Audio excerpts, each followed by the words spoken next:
Chapter 5, Section 6 is about parallel and perpendicular lines. This is a two-part lesson, and by the end we need to be able to determine if the lines are parallel or perpendicular and then write equations for those lines. All right, this is something that I'm really hoping that you'll either copy into your notes, but since it's long, maybe take a screenshot and save it. It's going to be super helpful in helping you write equations for parallel and perpendicular lines just to follow the steps. So here's your chance. Take a screenshot, save this, maybe even print it out. Stick it in your notes. All right, so here we go. First of all, first vocab word is parallel lines. Lines that never intersect, and they have the same slope. Most important, same slope. Okay, if you notice, these parallel lines never touch because they're moving at the exact same rate. So if I looked at this point to this point to this point, it looks like the slope is up 1 over 2 every time.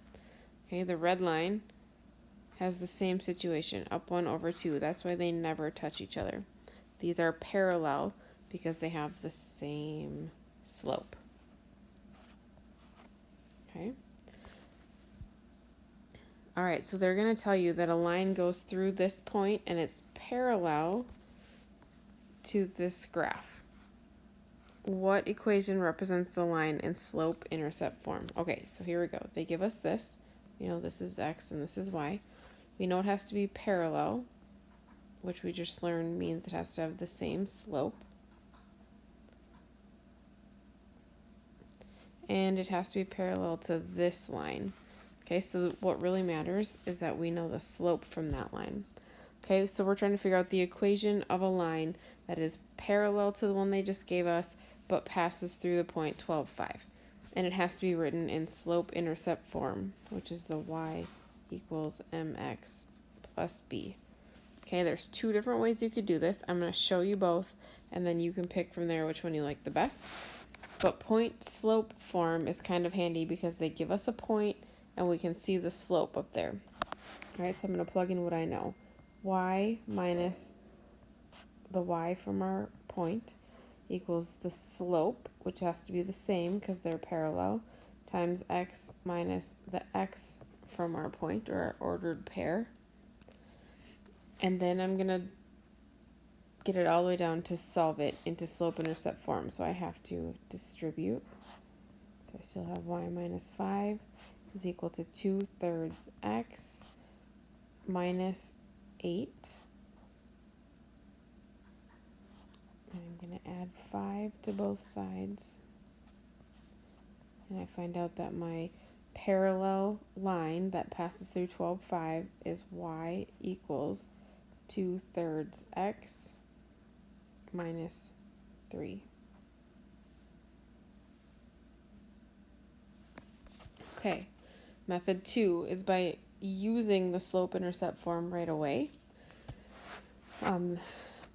But the only things that I know to plug in leave out the b. Okay, we don't know what the y-intercept is going to be, so that's what we have to find. Our y is 5. Our slope is 2/3. Our x is 12, but we don't know the y-intercept. Okay, well, 2/3 times 12 is 8. To get b alone, I need to subtract the 8. So I find out that -3 is my y-intercept. Now I can go back, since it's parallel, I'm going to use that 2/3 slope, and the -3 is my b. So it's y equals 2/3 x minus 3. Okay, either way, you should get the same answer. At this point, you get to pick which one you like better. Okay, we're going to try it one more time, one more example. A line passes through the point -3, -1, and is parallel to the graph of y equals 2x plus 3. So we know we need this slope. Since it's parallel, what equation represents that line in slope-intercept form? Okay, totally up to you what you do. I'm going to do this one in point-slope form. So y minus y1 is equal to my slope times x minus x1. Distribute gives me y plus 1 equals 2x plus 6, and subtract 1. So my final answer, y equals 2x plus 5. Okay. This time, the line has to pass through 3, negative 2, and be parallel to x equals 4. Okay, well, I'm not really sure what my slope is of x equals 4, but if I think back a couple sections, might have been on just one section even, a graph of x equals 4 means on the x-axis, I go over 4, put my dot, and it's a vertical line. Okay, so if I need this graph to go through the point 3, negative 2, and be parallel to 4, okay, so over 3, down 2, it has to go through here, and it has to be parallel. What kind of a slope is an x equals graph? If it's vertical, this one is an undefined slope. So if it's going to be parallel, it's also going to be an undefined slope. So that means it has to be an x equals something graph. Well, where did it cross on the x-axis? Right here at 3. So x equals 3 will be parallel to x equals 4. Okay, very similar, only this time they want it to be parallel to y equals 2, and negative 4, 3 is the point it has to go through. So this time, instead of an x equals graph, we have a y equals. So on the y-axis, I'm going to go up to 2 and make my horizontal line. And then the line that I'm looking for the equation for has to go through negative 4, 3. So I'm going to go down 4, or sorry, back 4.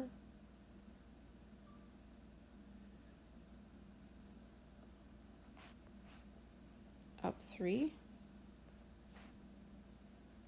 Okay, but it has to be parallel, so it's going to go this way. And where did it cross on the y-axis? Right here at 3.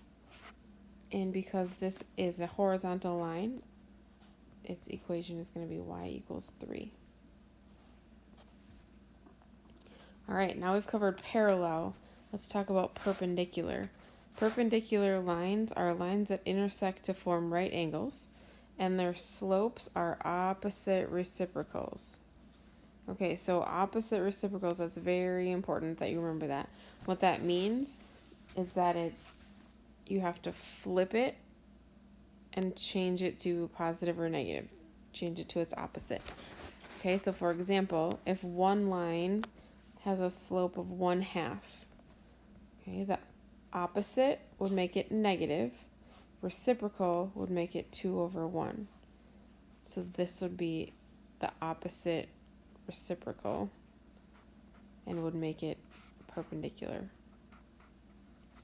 Okay, so everything that we do is going to be the same for parallel and perpendicular except our slopes. That's what we have to worry about. Okay, so now are the graphs of 4y equals negative 5x plus 12 and y equals 4/5 x minus 8, are they parallel, perpendicular, or neither? So what we're doing is we're looking for the slopes. We want to get them all into slope-intercept form, like this, y equals mx plus b, because that's the easiest way to find the slope. All right, well, this first one, or the second one, is already there. So we know that that slope is 4/5.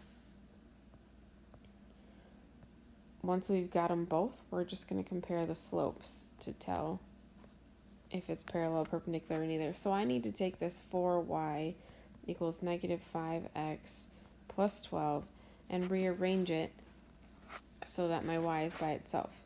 Luckily, all I have to do to get y by itself is divide everything by 4. Okay, and I get y equals a negative 5/4x plus 3. The only thing I care about is this negative 5/4. Negative 5/4 and positive 4/5 are opposite reciprocals, so these two lines are perpendicular without graphing, without anything else. Okay, we're going to do the same thing with these two. Try to figure out if they're parallel, perpendicular, or neither.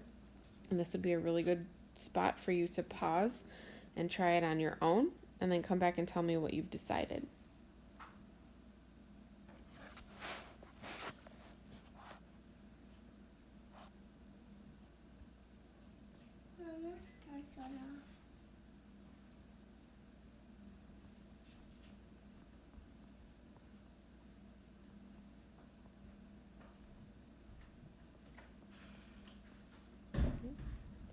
All right, welcome back.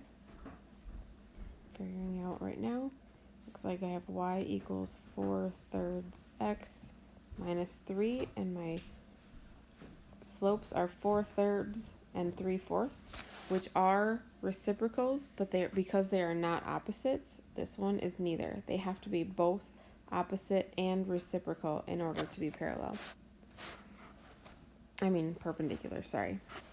Okay, for the second one, if you already tried that one out, this one, to get y by itself, we divided everything by 6, and it gave us y is equal to negative 1/6 plus 1, x. And looking at our slopes, I have a negative 1/6 and a negative 1/6, so these are parallel. All right, that's it for today. You can go start working on your homework, page 331, and we'll finish part 2 tomorrow.